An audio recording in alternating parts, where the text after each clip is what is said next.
Viewers, અત્યારે આપણે આવ્યા છીએ થોળ, જે પક્ષીઓનું અભયારણ્ય છે અને અહીંયા અલગ અલગ જાતિના પક્ષીઓ દેશ વિદેશોમાંથી આવે છે અને અત્યારે હાલ એવું કહેવાય છે કે 50,000 વિદેશી પક્ષીઓ અહીંયા ઉતર્યા છે. તો ચાલો આજે હું તમને અહીંનો વિડીયો એક્સપ્લોર કરીને બતાવું, તો મારી સાથે આજે બન્યા રહેજો.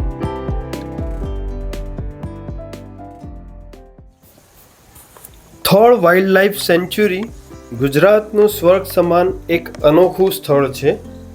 ડિસેમ્બર મહિનામાં થોળ ગયા ના હોય તો ફટાફટ ઉપડી જાઓ, કારણ કે થોળ પક્ષી અભયારણ્ય એટલે સ્વર્ગનો અનુભવ કરાવતું સ્થળ.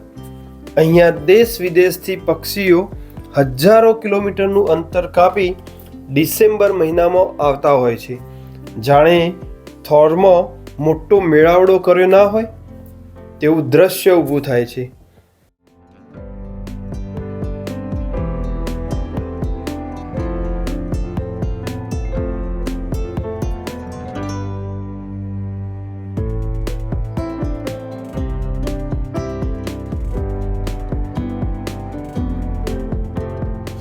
શું નામ છે?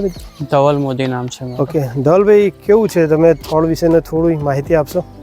સારું છે, પક્ષી અભયારણ્ય છે અને સારું છે જોવા જેવું. અંદર અહીંયા આગળથી જે એન્ટ્રી છે ને, એન્ટ્રીથી 1.5 કિલોમીટર અંદર છે અને બીજું અંદર તમારે 1.5 થી 2 કિલોમીટર જેવું અંદર બીજું છે. સવારનો જે વ્યૂ હોય છે ને, એનો નજારો કંઈક અલગ જ હોય છે. અત્યારે લગભગ બપોર પડી ગયા છે તો પક્ષીઓ થોડા ઓછા જોવા મળશે, પણ સવારે અને સાંજે જો તમે આવશો ને તો બેસ્ટ વ્યૂ તમને અહીંયા મળશે. ચલો, થેન્ક યુ સો મચ.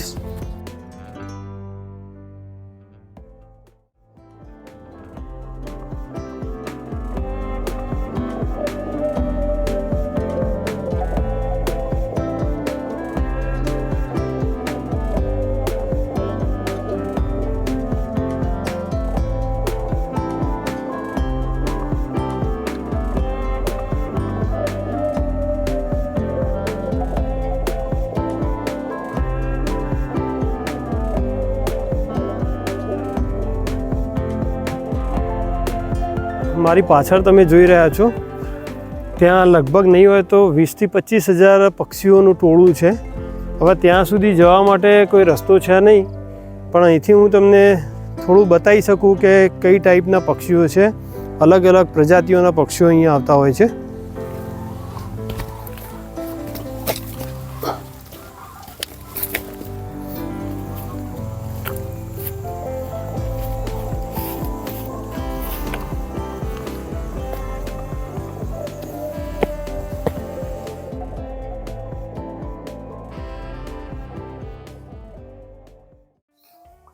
આપ જાણતા હશો કે મંજિલ પર પહોંચવાની મજા કરતાં સફરની મજા કંઈક અલગ જ હોય છે.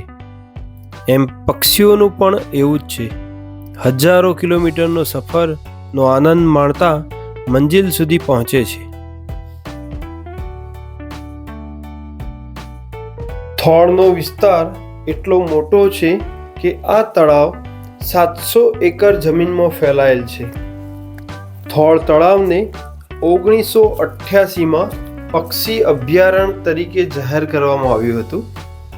થોળ પક્ષી અભયારણ્ય ગુજરાત રાજ્યના મુખ્ય શહેરો જેમ કે ગાંધીનગરથી 23 કિલોમીટર, વડોદરાથી 103 કિલોમીટર અને રાજકોટથી 224 કિલોમીટરના રોડ સાથે જોડાયેલી છે. આમ જોવા જઈએ તો મહેસાણાનું આ એક હાટ સમાન પક્ષી અભયારણ્ય કહેવાય છે, જે મહેસાણાથી 54 કિલોમીટર અને કડીથી 20 કિલોમીટરના અંતરે આવેલું છે. પ્રકૃતિ પ્રેમીઓ માટે એક હોટસ્પોટ આ સ્થળ બનતું જાય છે.